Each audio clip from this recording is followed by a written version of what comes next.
Hello everyone, welcome to SDR Pathshala. मैं आप लोगों का स्वागत करता हूं हमारी नई वीडियो में। ये वीडियो जो है रिवीजन सेकंड वीडियो रहने वाली है। रिवीजन पहली वीडियो जो थी वो आप लोगों को जो है प्रोवाइड करवा दी गई थी मेरे द्वारा। इसका लिंक जो है आप लोगों को डिस्क्रिप्शन में मिल जाएगा। अगर आप लोगों ने वो वीडियो नहीं देखी है तो पहले उस वीडियो को देखिए, ठीक है। ये वीडियो जो रहेगी ये हमारी जो है रिवीजन रहेगी। इसके अंदर हम बात करेंगे मॉडर्न हिस्ट्री के बारे में, और यहाँ पे मैंने आप लोगों को अपने हैंड रिटन नोट्स जो है वो भी प्रोवाइड करे हैं। ये हैंड रिटन नोट्स जो है आप लोगों को हमारे टेलीग्राम चैनल पर मिल जाएंगे। टेलीग्राम चैनल का लिंक भी आप लोगों को डिस्क्रिप्शन में प्रोवाइड करवा दिया गया है। ज़्यादा समय जो है बर्बाद ना करते हुए हम शुरुआत करते हैं हमारी रिवीजन वीडियो की। ये वीडियो जो है थोड़ी सी मॉडर्न हिस्ट्री से रिलेटेड रहेगी। आपकी टेट परीक्षा में जो है अच्छा खासा जो है हिस्ट्री का पोर्शन पूछा जाता है, और 40 से 50% जो पोर्शन है आपका कहाँ से पूछा जाएगा, ये मॉडर्न हिस्ट्री से डायरेक्टली जो है प्रश्न पूछा जाते हैं। ठीक है, हम शुरुआत करते हैं। हम देखते हैं चरण की। हम देखते हैं 1885 से 1905 का जो समय है उसको हम उदारवादी चरण बोलते हैं, या फिर हम नरमपंथी जो है उसको जो है समय बोलते हैं। क्यों बोलते हैं उदारवादी या नरमपंथी समय? इसलिए बोलते हैं कि जो इस समय नेता थे, जिनके नेताओं के हाथ में जो पावर थी, वो इस प्रकार के नेता थे जो कि ज़्यादातर जो है अंग्रेज़ों की प्रशंसा किया करते थे, उनसे जो है भीख मांगा करते थे। मैं डायरेक्टली यही बोल रहा हूँ कि भीख मांगा करते थे। किस चीज़ की भीख मांगा करते थे? कि हमारे लिए आप कुछ कर दीजिए, हमारे लिए कुछ सुधार करिए प्रशासन के अंदर, ठीक है, भागीदारी में कुछ चेंजेस करिए। मतलब बिल्कुल जो है एक नरम तरीके से जो है बातें किया करते थे। इसीलिए हम इस समय को क्या बोल रहे हैं, उदारवादी या नरमपंथी जो है समय बोल रहे हैं। कुछ प्रमुख नेता जो थे, उदारवादी नेता जो हैं, उनके नाम इस प्रकार हैं कि दादा भाई नौरोजी हो गया, गोपाल कृष्ण गोखले जी हो गया। गोपाल कृष्ण गोखले जी जो हैं गांधी जी के राजनीतिक गुरु हैं। उसके अलावा जो है जो आपके महादेव गोविंद रानडे जी हैं, ये गोखले जी के मतलब कि आपके गोपाल कृष्ण गोखले जी के भी जो है राजनीतिक गुरु हैं। ये दोनों प्रश्न पूछे जाते हैं, ठीक है। महात्मा गांधी के राजनीतिक गुरु कौन थे, और आपके जो है गोपाल कृष्ण गोखले के राजनीतिक गुरु कौन थे, ठीक है। इसके अलावा सुरेंद्र नाथ बनर्जी, रास बिहारी घोष, फिरोज शाह मेहता, ये कुछ नेता हैं जो आप लोगों को ऐसे ही ध्यान में रखने हैं कि ठीक है भाई, नरमपंथी नेता थे, नरम विचारधारा से बिलोंग करते थे। लेकिन दूसरी विचारधारा जो 1905 के बाद चलती है, बंगाल विभाजन के बाद चलती है, क्या ये आती है उग्रवादी विचारधारा, गरमपंथी नेता। गरमपंथी नेता का क्या कार्य था? ये जो है बिल्कुल विनम्र तरीके से या फिर आसानी से जो है चीज़ों को नहीं मानते थे। ये बहिष्कार करना जानते थे, ये हड़तालें करना जानते थे। इनको पता था कि हमें अपनी चीज़ें जो है सरकार से कैसे बनवानी है। इसीलिए हम इस समय को क्या बोल रहे हैं, उग्रवादी या फिर गरमपंथी जो है समय बोल रहे हैं, ठीक है। जो तीसरा समय हम पढ़ते हैं मॉडर्न हिस्ट्री में, ये पढ़ा जाता है 1919 से लेकर 1947 तक। 1919 से 1947 का समय क्या था? ये समय था, इसको हम गांधी युग बोलते हैं। क्यों बोलते हैं हम इसको गांधी युग?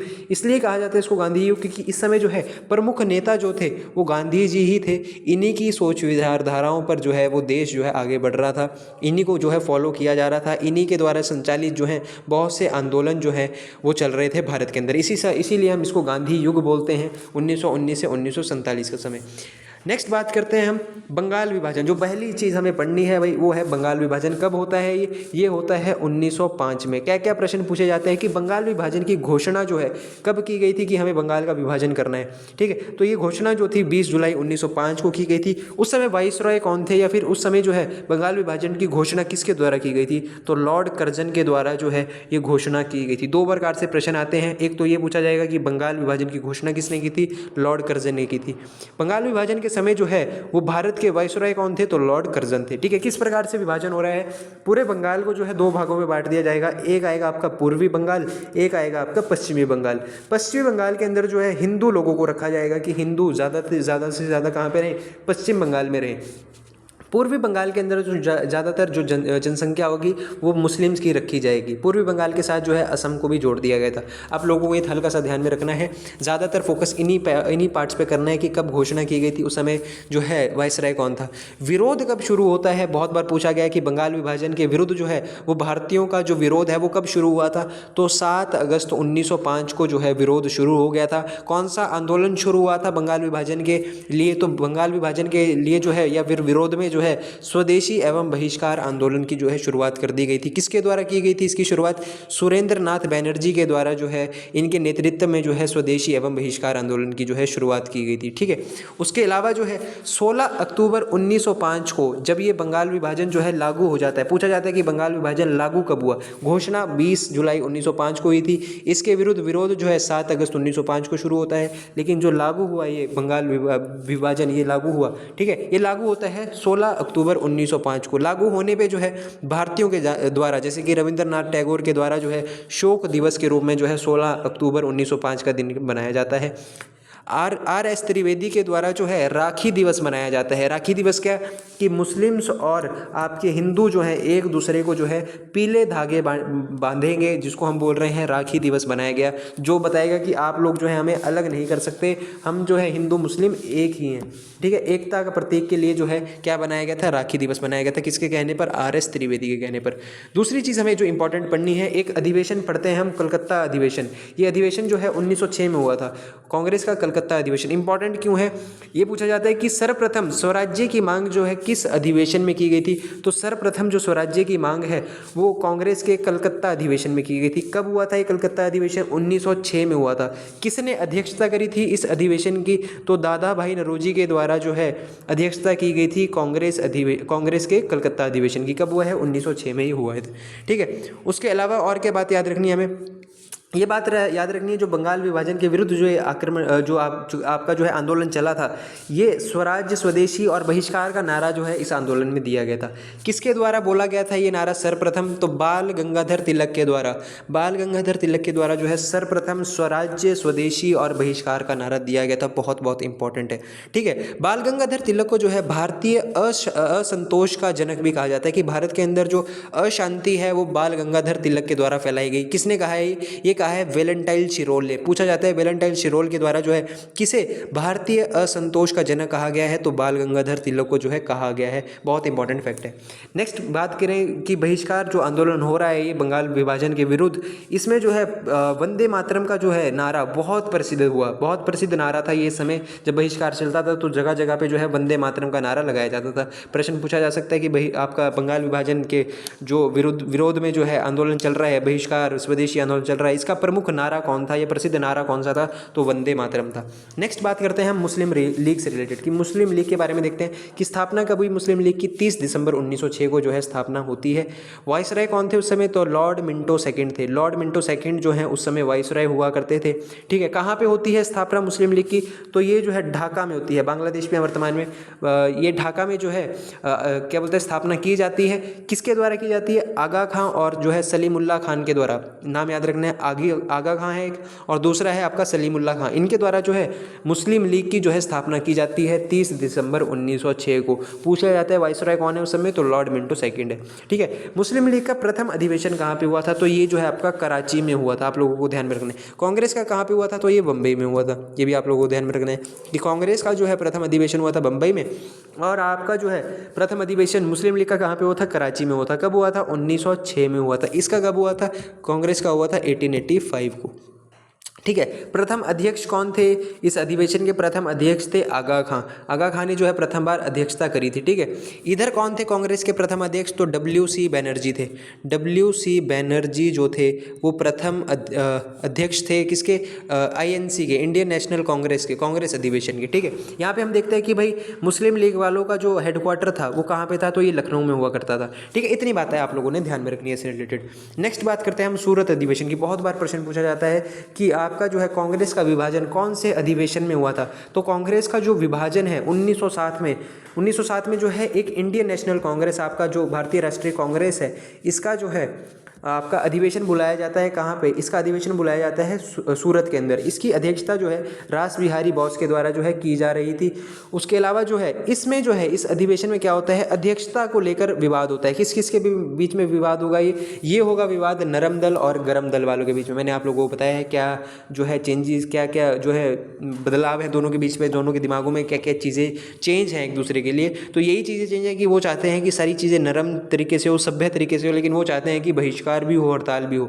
ठीक है, तो ये बात हमने ध्यान में रखनी है। इसीलिए जो है अध्यक्षता के विवाद पर कि नरम दल वाले बोल रहे हैं कि हम अध्यक्षता करेंगे, गरम दल वाले बोल रहे हैं कि हम अध्यक्षता करेंगे। फाइनली कौन अध्यक्षता करता है इस सूरत अधिवेशन की, इस सूरत अधिवेशन की जो है रास बिहारी घोष के द्वारा जो है अध्यक्षता की जाती है। ठीक है, रास बिहारी घोष कौन से दल से बिलोंग करते हैं, तो हमने अभी पढ़ा है भाई, रास बिहारी घोष जो हैं आपके नरम दल से जो है बिलोंग करते हैं।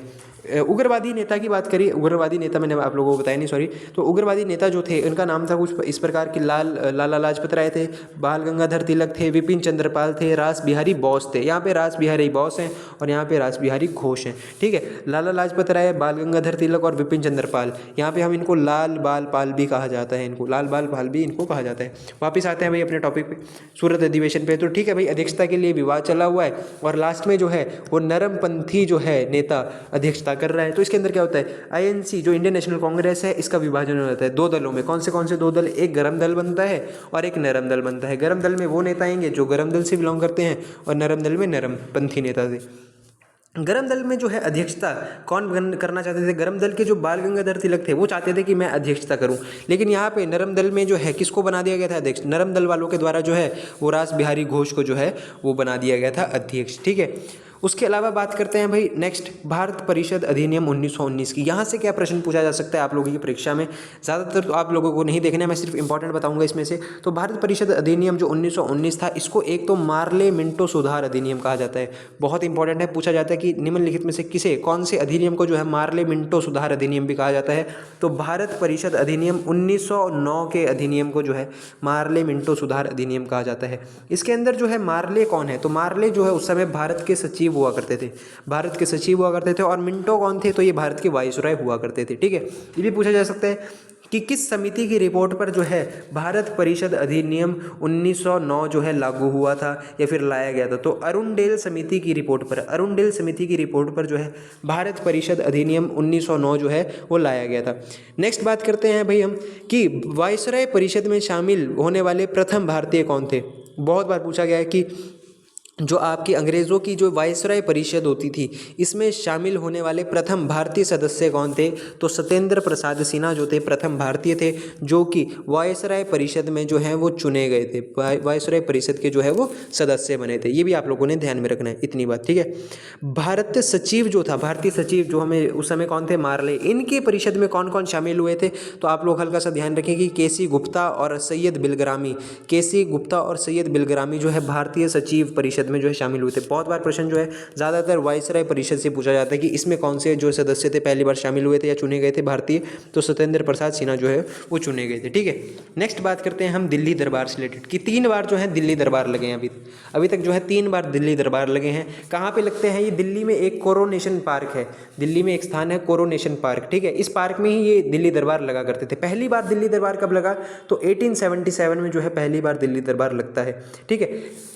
उस समय जो है आपके वाइसरॉय कौन थे भारत के, तो वाइसरॉय जो थे भारत के वो लॉर्ड लिटन होते थे। वाइसरॉय से प्रश्न पूछा जाता है कि 1877 के दिल्ली दरबार में जो है वाइसरॉय कौन थे, 1903 के दिल्ली दरबार में, फिर 1911 के दिल्ली दरबार में वाइसरॉय कौन थे, तो लॉर्ड लिटन जो थे वो पहली बार जब दिल्ली दरबार लगा था 1877 में, उस समय जो है वाइसरॉय हुआ करते थे। किसके लिए लगा था ये दिल्ली दरबार, किसी न किसी के स्वागत के लिए तो लगता था। तो भारत में जो है पहली बार दिल्ली दरबार जो है महारानी विक्टोरिया को जो है भारत की महारानी घोषित करना था, महारानी विक्टोरिया के स्वागत में लगा था। क्या किया गया था इस दिल्ली दरबार में, महारानी विक्टोरिया को भारत की महारानी घोषित किया गया था, ठीक है। दूसरी बार दिल्ली दरबार 1903 में लगा था। इस समय कौन थे, लॉर्ड कर्जन थे। लॉर्ड कर्जन देखिए 1903 में जो है वाइसरॉय थे।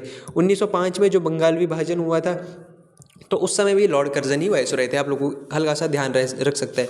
कौन आए थे इस दिल्ली दरबार में, तो ड्यूक ऑफ कनॉट जो थे वो आए थे।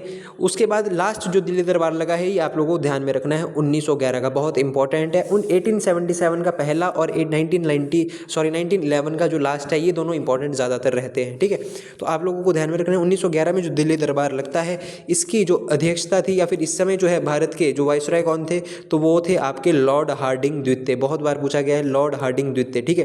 किसके स्वागत में लगा था ये, तो जॉर्ज फिफ्थ या पंचम इनको बोलते हैं, जॉर्ज फिफ्थ के स्वागत में। और उनके साथ आई थी महारानी मैरी, महारानी जो है उनका नाम था मैरी, ठीक है, महारानी मैरी। और जो जॉर्ज पंचम है ये महाराज थे, ये महारानी थी, इनके स्वागत में लगा था, ठीक है।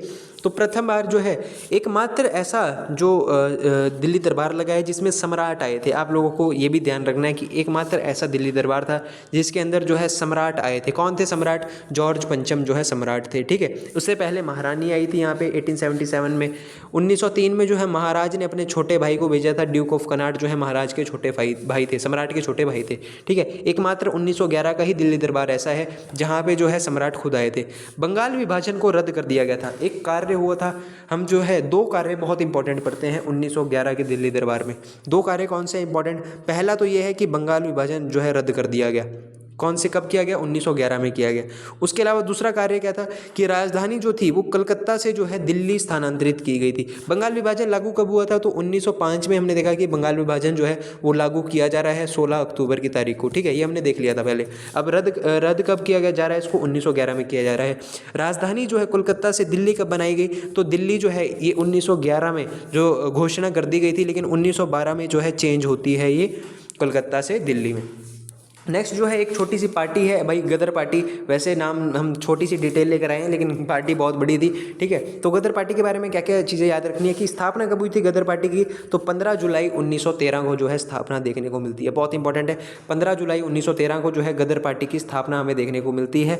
लाला हरदयाल के द्वारा जो है स्थापना की गई थी, ठीक है। कहाँ पर की गई थी? तो अमेरिका, स्थान है सैन फ्रांसिस्को। सैन फ्रांसिस्को जो स्थान है अमेरिका में, वहाँ पर जो है गदर पार्टी की स्थापना की गई थी, ठीक है। गदर अखबार जो है कौन सी पार्टी के द्वारा या कौन सी पार्टी के सदस्यों के द्वारा छपता था? तो गदर पार्टी के द्वारा ही जो है वो गदर अखबार भी शुरू किया गया था। पहले उर्दू में छपता था, लेकिन बाद में जो है गुरुमुखी, मतलब कि आपकी पंजाबी में जो है छपने लगा। पहले किस में छपता था? उर्दू में छपता था, लेकिन बाद में जो है चेंज कर दिया गया। बाद में जो है इसको गुरुमुखी में, मतलब आपकी पंजाबी में जो है छापने लगे थे।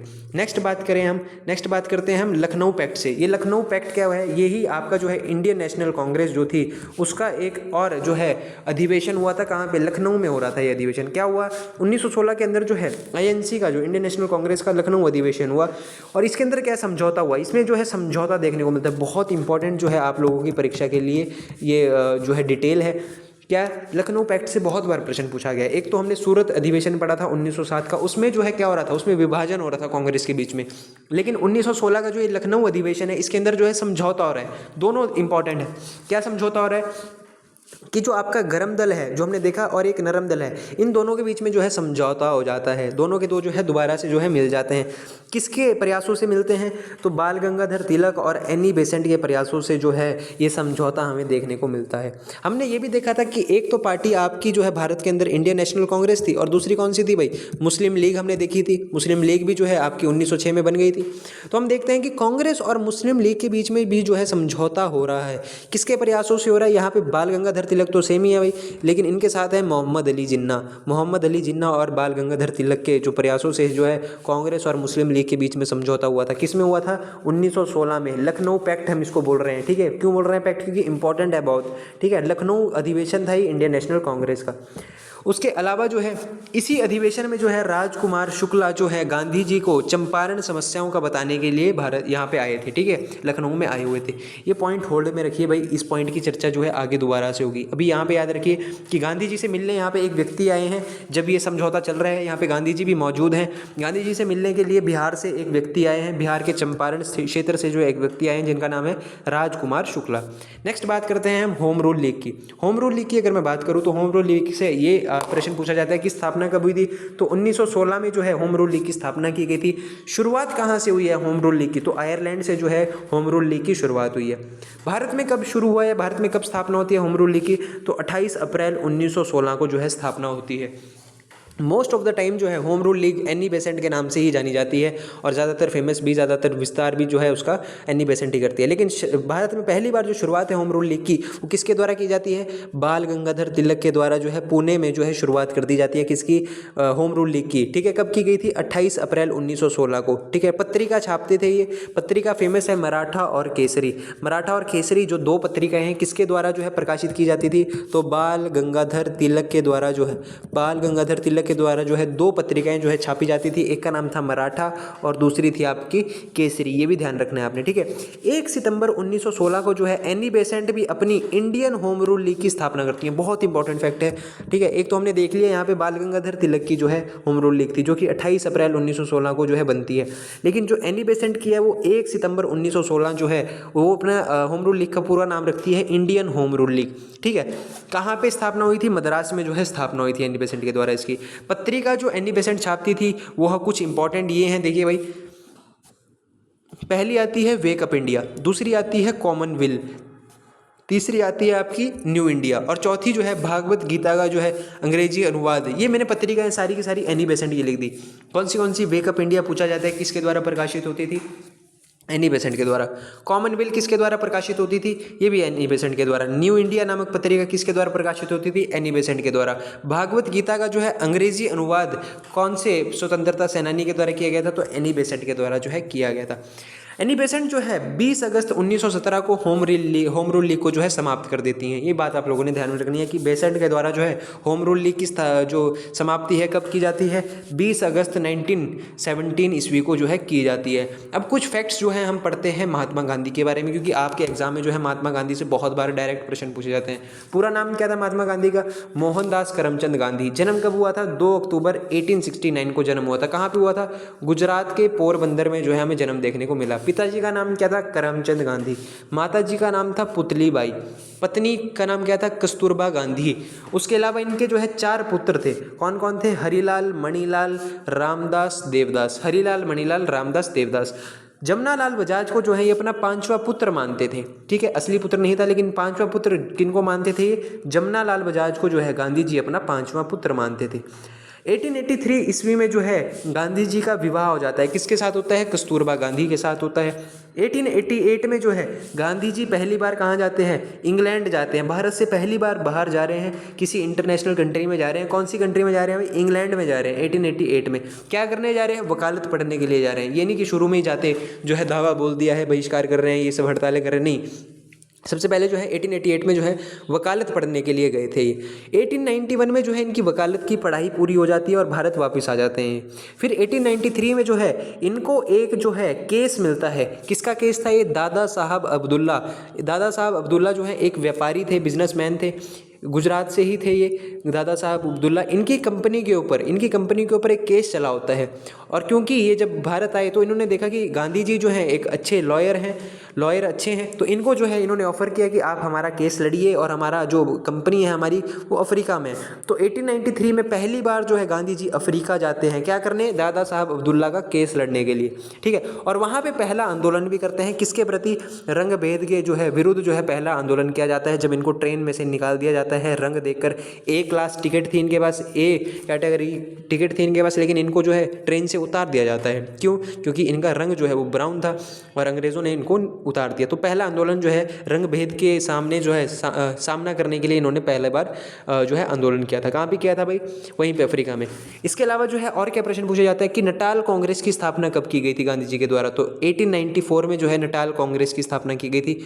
नटाल जो है ये आपका साउथ अफ्रीका में ही है, तो नटाल कांग्रेस की स्थापना जो है वहाँ पे 1894 में की गई। फिनिक्स फॉर्म की स्थापना कब की? 1904 में। देखिए मैं पहले ही बता रहा हूँ आप लोगों को, जो ये वीडियो है ये बहुत इंपॉर्टेंट चीज़ों के बारे में ही मैं लेके आया हूँ। मैंने पहले ही जो चीज़ें शॉर्ट हो सकती थी मैं सारा कुछ कर चुका हूँ इसमें से शॉर्ट।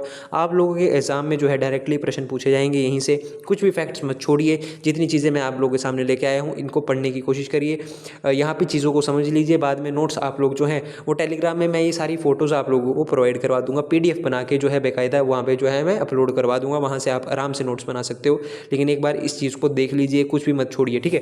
तो फिनिक्स फॉर्म की स्थापना जो है 1904 में हुई थी। 1901 में जो है भारत वापस आए थे अपने परिवार को लेने, और जब भारत वापस आए तो यहाँ पे जो है इंडियन नेशनल कांग्रेस का कलकत्ता में अधिवेशन हो रहा था। तो इस कलकत्ता अधिवेशन में जो है गांधी जी भी भाग लेते हैं एक सदस्य के रूप में जो है गांधी जी भी जो है थे इस कलकत्ता अधिवेशन में। यहाँ पे इनकी मुलाकात होती है किससे? गोपाल कृष्ण गोखले से। गोपाल कृष्ण गोखले हमने क्या पढ़ा था कि गांधी जी के राजनीतिक गुरु कौन थे? तो गोपाल कृष्ण गोखले थे। कब मिले थे इनसे?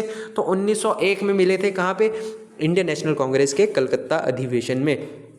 कईयों बार डायरेक्ट प्रश्न पूछा जाता है कि गांधी जी ने जो भूख हड़ताल का जो सिद्धांत है ये किससे सीखा था, ये किससे आइडिया मिला था इनको, कहाँ से इन्होंने प्रेरणा ली थी। तो रस्किन जो थे ये भी एक दार्शनिक थे, तो इनसे ही जो है रस्किन की किताबें पढ़ते थे, तो उन्हीं से जो है प्रेरणा मिली थी इन्हें भूख हड़ताल की। आंदोलन करने की प्रेरणा कहाँ से मिली थी इनको, तो लियो टॉल्स्टॉय, ये भी एक दार्शनिक थे, लियो टॉल्स्टॉय से जो है इनको आंदोलन करने की प्रेरणा मिली थी। उपाधियाँ क्या क्या हैं गांधी जी की, गांधी जी को सार्जेंट कहा जाता है। क्या कहा जाता है, सार्जेंट, कि इन्होंने जो है जब प्रथम विश्व युद्ध हो रहा था, फर्स्ट वर्ल्ड वॉर हो रही थी, तो अंग्रेज़ों के लिए जो है इन्होंने काफ़ी भर्तियां करवाई थी। वहाँ पे भारतीयों को कहा था कि आप अंग्रेज़ों की तरफ से जो है युद्ध लड़िए, प्रथम विश्व युद्ध में जो है भाग लीजिए। तो इनको जो है सेना में भर्ती करवाने वाला सार्जेंट भी कहा जाता है। पूरा ये है कि सेना में भर्ती करवाने वाला सार्जेंट। उसके अलावा जो है केसर ए हिंद की उपाधि जो है इनको दी गई थी, किसके द्वारा, अंग्रेज़ों के द्वारा 1915 में। महात्मा की उपाधि जो है इनको रविंद्रनाथ टैगोर ने दी थी, कब दी थी, 1917 में।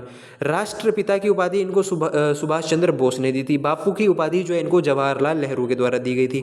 मलंग बाबा की उपाधि किसने दी थी इनको, तो ये थे भाई खिदमतगार संस्था वालों ने, जो खुदाई खिदमतगार संस्था थी। खुदाई खिदमतगार एक संस्था है, उसके बारे में आगे जाकर हम देखेंगे। तो आप लोगों को इतना ध्यान रखना है, मलंग बाबा की उपाधि किसने दी थी, तो खुदाई खिदमतगार जो संस्था थी उन्होंने 1930 में गांधी जी को मलंग बाबा कहा था।